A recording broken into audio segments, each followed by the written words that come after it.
Political science major paper या फिर minor paper दोनों के लिए मोस्ट इंपॉर्टेंट क्वेश्चन रहने वाला है। तो चलिए सीधा हम लोग क्वेश्चन को डिस्कस करते हैं। पहला क्वेश्चन क्या आपका, संविधान की कार्यप्रणाली की विशेषता थी।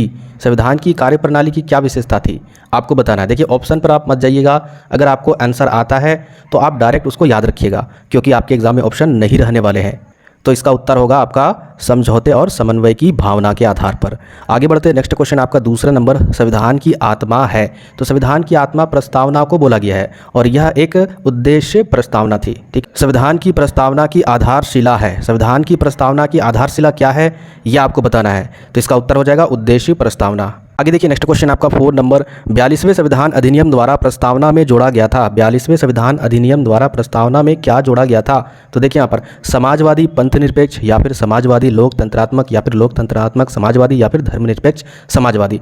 तो क्वेश्चन नंबर 4 का जो उत्तर है वो आपका ऑप्शन नंबर आ हो जाएगा, यानी समाजवादी पंथनिरपेक्ष। तो कम से कम आप क्या कीजिएगा, मैंने आपको प्रस्तावना से रिलेटेड ये क्वेश्चन करवाया है 15 नंबर वाले क्वेश्चन में, तो वहाँ से आपको जितना भी मिलता है, ठीक है, जो भी 42वें संविधान अधिनियम द्वारा जोड़ा गया है प्रस्तावना में, उसे याद कर लीजिएगा। आगे बढ़ते हैं, नेक्स्ट क्वेश्चन 5 नंबर, भारतीय संविधान है लचीला है या फिर अचल है या फिर लचीला और अचल का सामंजस्य है। तो ये लचीला और अचल का सामंजस्य है, दोनों का मिक्सर है, ये भी मैंने आपको क्वेश्चन करवाया था। आगे देखिए 6 नंबर क्वेश्चन, संविधान संशोधन की प्रक्रिया का वर्णन किया गया है। तो किस अनुच्छेद के तहत किया गया है ये आपको बताना है, 352 या फिर 368 संविधान संशोधन की प्रक्रिया। तो क्वेश्चन नंबर 6 का जो उत्तर है वो आपका 368 हो जाएगा। ठीक है, आगे देखिए नेक्स्ट क्वेश्चन आपका 7 नंबर, संसद मूल अधिकारों में कोई परिवर्तन नहीं कर सकती है। किस मामले में सर्वोच्च न्यायालय ने ऐसा निर्णय दिया था, यानी जो मौलिक अधिकार है उसमें कोई भी बदलाव नहीं कर सकता है। तो किस मामले में। क्वेश्चन नंबर 7 का जो उत्तर है वो आपका गोलकनाथ वर्सेस पंजाब। ठीक है, आगे देखिए नेक्स्ट क्वेश्चन आपका 8 नंबर, क्वेश्चन नंबर 8 क्या आपका, हमारे संविधान में समवर्ती सूची का विचार किस संविधान से ग्रहण किया गया है। समवर्ती सूची का जो विचार है वो किस संविधान से ग्रहण किया गया है। आपको यहाँ पर ऑप्शन भी दिख रहे हैं, इसके आधार पर भी बताइए, कनाडा, स्विट्जरलैंड, ऑस्ट्रेलिया, अमेरिका। तो क्वेश्चन नंबर 8 का जो उत्तर है वो आपका ऑप्शन नंबर दा हो जाएगा, यानी ऑस्ट्रेलिया। ठीक है, ये वाला ऑस्ट्रेलिया याद रखिएगा। आगे बढ़ते हैं, नेक्स्ट क्वेश्चन 9 नंबर, भारतीय संविधान का एक लक्षण है। तो ये कैसा है ये आपको बताना है, किस तरीके का भारतीय संविधान है। तो भारतीय संविधान निर्मित है, यानी इसको बनाया गया है, और लिखित और व्यापक रूप है। ठीक है, यानी बड़ा रूप है। आगे बढ़ते हैं, नेक्स्ट क्वेश्चन आपका 10 नंबर, वह कौन सा संविधान संशोधन अधिनियम है जिसके द्वारा गोलकनाथ मामले में दिए गए निर्णय के प्रभाव को समाप्त कर दिया गया। तो ये आपको बताना है 24वां संविधान संशोधन, 25वां या 29वां या फिर 17वां। तो आपको बताना है 10 का उत्तर क्या होगा। इसका उत्तर हो जाएगा आपका ऑप्शन नंबर ये 24वां संविधान संशोधन। ठीक है, आगे देखिए नेक्स्ट क्वेश्चन आपका, अनुच्छेद 19 में उल्लेखित स्वतंत्रता नहीं है, यानी आर्टिकल नंबर 19 में किसकी स्वतंत्रता नहीं दी गई है। ये आर्टिकल नंबर 19 आपका मौलिक अधिकार के अंतर्गत आता है। तो इसमें क्या स्वतंत्रता नहीं है ये आपको बताना है। सभा करने की स्वतंत्रता, आवास की स्वतंत्रता या भ्रमण करने की स्वतंत्रता या फिर प्रेस की स्वतंत्रता। तो देखिए नहीं वाला क्वेश्चन आपसे नहीं पूछा जाएगा। ठीक है, यहाँ पर ये सारे हैं आर्टिकल नंबर 19 में। अगर आप देखिएगा इसको अच्छे से, तो आर्टिकल नंबर 19A में कोई मेंशन है तो कोई 19B में या D में या E में है, तो यहाँ पर आपका आंसर नहीं मिल रहा है। ठीक है, तो इस हिसाब से आप है में क्या याद कीजिएगा, ये सारे है। ठीक है, आगे बढ़ते हैं, नेक्स्ट क्वेश्चन आपका 12 नंबर, वाक यानी बोलने और अभिव्यक्ति स्वतंत्रता से संबंधित नहीं है। यानी बोलने की स्वतंत्रता या फिर अपनी अभिव्यक्ति को अभिव्यक्त करने की स्वतंत्रता किससे संबंधित नहीं है। प्रेस, हड़ताल, विज्ञापन, तो किससे है। यहाँ पर देखिए प्रेस क्या होता है, इसमें भी आपको बोलने की स्वतंत्रता होती है। ठीक है, जबकि ये विज्ञापन है इसमें भी बोलने की स्वतंत्रता होती है। लेकिन ये जो आपका हड़ताल है, ठीक है, ये एक कानूनी हो जाता है। जो हड़ताल है वह अधिकार जो है वह मौलिक अधिकार नहीं है, बल्कि एक कानूनी अधिकार है। ठीक है, तो यहाँ पर ये उत्तर हो जाएगा, ये नहीं है। आगे बढ़ते हैं, नेक्स्ट क्वेश्चन आपका 13 नंबर, संविधान के किस संशोधन द्वारा मूल कर्तव्यों को जोड़ा गया था। किस संशोधन द्वारा मूल कर्तव्यों को जोड़ा गया था, मौलिक कर्तव्य, ये आपको बताना है। तो क्वेश्चन नंबर 13 का जो उत्तर है वो आपका ऑप्शन नंबर सा हो जाएगा, 42वें संविधान संशोधन द्वारा। आगे देखिए नेक्स्ट क्वेश्चन 14 नंबर, संपत्ति का अधिकार निम्न में से किस वर्ग में आता है। संपत्ति का अधिकार किस वर्ग में आता है। विधिक अधिकार, मानव का अधिकार या मूल अधिकार यानी मौलिक अधिकार या नैसर्गिक अधिकार। तो ये एक कानूनी अधिकार है। ठीक है, तो ये विधिक में चला जाएगा। आगे बढ़ते हैं, नेक्स्ट क्वेश्चन आपका 15 नंबर, संविधान का सामाजिक न्याय दर्शन निहित है। तो सामाजिक न्याय दर्शन किस पर निहित है, न्यायपालिका में, मूल अधिकार में या निर्देशक तत्व में। तो क्वेश्चन नंबर 15 का जो उत्तर है वो आपका निर्देशक तत्व में हो जाएगा। ठीक है, आगे बढ़ते हैं, नेक्स्ट क्वेश्चन आपका 16 नंबर, संविधान के किस भाग में निर्देशक तत्वों का उल्लेख किया गया है।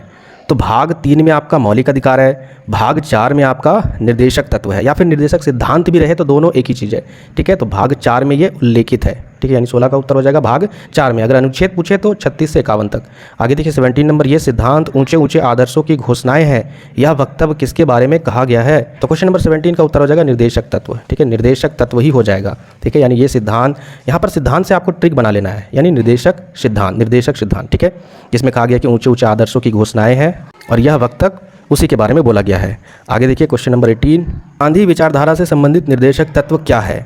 तो इसका सही उत्तर हो जाएगा कुटीर उद्योग वाला। ठीक, यहाँ पर देखिए कुटीर उद्योग को बढ़ावा देना, यही है। आगे बढ़ते हैं, नेक्स्ट क्वेश्चन आपका 19 नंबर, मूल अधिकार और राज्य के नीति निर्देशक तत्व परस्पर में पूरक, यानी एक दूसरे के पूरक के लिए दूसरे का त्याग आवश्यक नहीं है, न्यायपालिका ने यह कथन कहा था। तो किसके लिए कहा था, किस विवाद में हुआ था, किस केस मुकदमे में ये बात कही थी न्यायपालिका ने? तो क्वेश्चन नंबर 19 का जो उत्तर है वो आपका ऑप्शन नंबर बा हो जाएगा, मिनर्वा मिल्स के केस में। ये जो बात कही गई थी कि मूल अधिकार और राज्य के नीति निर्देशक तत्व परस्पर एक दूसरे के पूरक है और एक के लिए दूसरे का त्याग आवश्यक नहीं है। ठीक है, न्यायपालिका ने यह मिनर्वा मिल्स के केस में कहा गया था। आगे देखिए नेक्स्ट क्वेश्चन आपका 20 नंबर, भारतीय संविधान के अंतर्गत धन का केंद्रीकरण अतिक्रमण करता है। तो भारतीय संविधान के अंतर्गत धन का केंद्रीकरण अतिक्रमण यानी अनुप्रयोग अगर करता है, निर्देशक तत्व का है। ठीक है, याद रखिएगा, यहाँ पर हो जाएगा निर्देशक तत्व का। आगे देखिए 21 नंबर, भारत संघ राज्य नहीं है अपितु अर्ध संघ है, इस विचार का समर्थन है, यानी यह किसने कहा कि अर्ध संघ है भारत? इसका उत्तर हो जाएगा केसी वियर ने। ठीक है, आगे बढ़ते हैं, नेक्स्ट क्वेश्चन आपका 23 नंबर, किसका अनुसरण करते हुए भारत का संविधान राज्यों का संघ शब्दावली का प्रयोग करता है? राज्यों का जो संघ है, यहाँ पर लिखा हुआ ना राज्यों का संघ, यह शब्द भारत के किसके अनुसरण के आधार पर, यानी किसके द्वारा, किस राज्य से या किस देश से यह अनुसरण करता है? राज्य का संघ, इसका उत्तर हो जाएगा कनाडा। ठीक है, आगे बढ़ते हैं, नेक्स्ट क्वेश्चन आपका 24 नंबर, योजना आयोग से सबसे अधिक प्रभावित हुआ है, तो कौन हुआ है? तो वित्तीय आयोग। आगे देखिए नेक्स्ट क्वेश्चन आपका 25 नंबर, अखिल भारतीय सेवा नहीं है, तो अखिल भारतीय सेवा क्या नहीं है? भारतीय वन सेवा तो है, भारतीय पुलिस सेवा भी है, भारतीय प्रशासनिक सेवा भी है, लेकिन भारतीय राजस्व सेवा नहीं है। तो जो है इसको याद रखिएगा। ठीक है, आगे देखिए 26 नंबर, संविधान में भारत को एक, तो संविधान में भारत को एक परिसंघ कहा गया है या राज्यों का संघ कहा गया है या फिर संघ राज्य कहा गया है या फिर उपयुक्त में से कोई नहीं? तो इसका उत्तर हो जाएगा राज्यों का संघ कहा गया है। आगे बढ़ते हैं, नेक्स्ट क्वेश्चन 27 नंबर, संविधान के निम्नलिखित अनुच्छेद के अंतर्गत केंद्रीय सरकार राज्य सरकारों को निर्देश दे सकती है, यानी जो सेंट्रल सरकार है, सेंट्रल गवर्नमेंट, वह राज्य सरकारों को निर्देश दे सकती है, किस आर्टिकल के तहत? तो इसका उत्तर हो जाएगा अनुच्छेद 256 के तहत। आगे देखिए नेक्स्ट क्वेश्चन आपका 28 नंबर, भारत में संसदीय प्रणाली लागू की गई क्योंकि यह प्रणाली भारतीय परिस्थितियों के अनुकूल थी। ठीक है, यहाँ पर यही लग रहा है आंसर। ठीक है, तो यही होगा, क्योंकि इसके अलावा जितने भी ऑप्शन है वो गलत है। आगे बढ़ते हैं, नेक्स्ट क्वेश्चन आपका 29 नंबर, भारत में संसदीय लोकतंत्र का कमजोर तत्व क्या है? सबसे दुर्लभतम तत्व क्या है? तो सबसे कमजोर जो तत्व है वो कहीं ना कहीं राजनीतिक अस्थिरता होता है, यानी आपको उस सरकार से कहीं ना कहीं असंतुष्टि लग रहा है, सरकार के कानून व्यवस्था से आप कहीं ना कहीं विरोध करना चाहते हो, तो वही सबसे कमजोर तत्व है। आगे देखिए नेक्स्ट क्वेश्चन आपका, संसदीय सरकार में वास्तविक शक्ति निहित होती है, तो संसदीय सरकार में जो वास्तविक शक्ति है वो निहित किस पर होती है? इसका उत्तर हो जाएगा मंत्री परिषद एवं प्रधानमंत्री पर।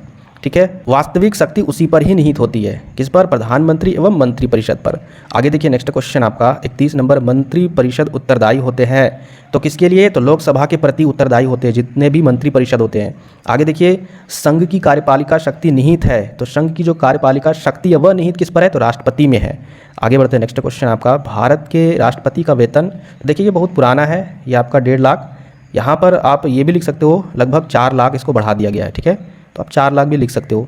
आगे देखिए नेक्स्ट क्वेश्चन आपका 34 नंबर, मान लीजिए राष्ट्रपति के पद के किसी कारणवश रिक्त हो जाने के साथ ही साथ उपराष्ट्रपति का पद भी रिक्त हो जाता है, ऐसे समय में कौन राष्ट्रपति के कार्यों को निर्वाह करेगा? यानी राष्ट्रपति का पद भी खाली और साथ ही साथ उपराष्ट्रपति का भी पद खाली, तो फिर उनका काम कौन करेगा? सर्वोच्च न्यायालय का मुख्य न्यायाधीश। आगे देखिए नेक्स्ट क्वेश्चन आपका 35 नंबर, कौन लोकसभा का विघटन कर सकता है, यानी उसको तोड़ सकता है, भंग कर सकता है? तो राष्ट्रपति। आगे देखिए 36 नंबर, दोनों सदनों की संयुक्त बैठक बुला सकता है कौन? तो इसका उत्तर हो जाएगा राष्ट्रपति। आगे बढ़ते हैं, नेक्स्ट क्वेश्चन आपका, राज्यसभा में 12 सदस्यों को नाम निर्देशित कर सकता है, ये भी क्वेश्चन मैंने आपको करवाया था, तो ये राष्ट्रपति। आगे देखिए नेक्स्ट क्वेश्चन आपका, किस संविधान संशोधन अधिनियम द्वारा यह स्पष्ट कर दिया गया है कि राष्ट्रपति मंत्रिमंडल की सलाह मानने के लिए बाध्य है? यानी किस संविधान संशोधन द्वारा स्पष्ट कर दिया गया है कि जो राष्ट्रपति है वह मंत्रिमंडल की सलाह मानने के लिए उनको बाध्य होना ही पड़ेगा? 40वां संविधान संशोधन। ठीक है, यानी आर्टिकल नंबर 74 में ये मेंशन है। आगे बढ़ते हैं, नेक्स्ट क्वेश्चन आपका 39 नंबर, अनुच्छेद 352 के अंतर्गत आपातकाल घोषित नहीं किया जा सकता है, तो घोषित कब किया जा सकता है? युद्ध की परिस्थिति में, सशस्त्र विद्रोह होने पर, बाह्य आक्रमण होने होने पर या आंतरिक अशांति भी अगर फैल जाए तब भी ये हो सकता है। नहीं हो सकता ये तो क्वेश्चन पूछेगा ही नहीं। नहीं में आपको उल्टा पुल्टा इन सभी के अलावा दे देना है बस, लेकिन है में ये सारे याद रखिएगा। 40 नंबर देखिए, अनुच्छेद 352 के अंतर्गत घोषित आपातकाल को संसद के विशेष बहुमत से इसकी स्वीकृति आवश्यक होगी। तो 6 महीने के अंदर में ही इसकी स्वीकृति संसद के विशेष बहुमत के द्वारा ही आवश्यक होगी। ठीक है, तो इसको जरूर देख लीजिएगा वीडियो को, इससे बहुत ज़्यादा इंपॉर्टेंट क्वेश्चन आपके एग्जाम में आ सकते हैं। मिलते हैं फिर नेक्स्ट वीडियो में।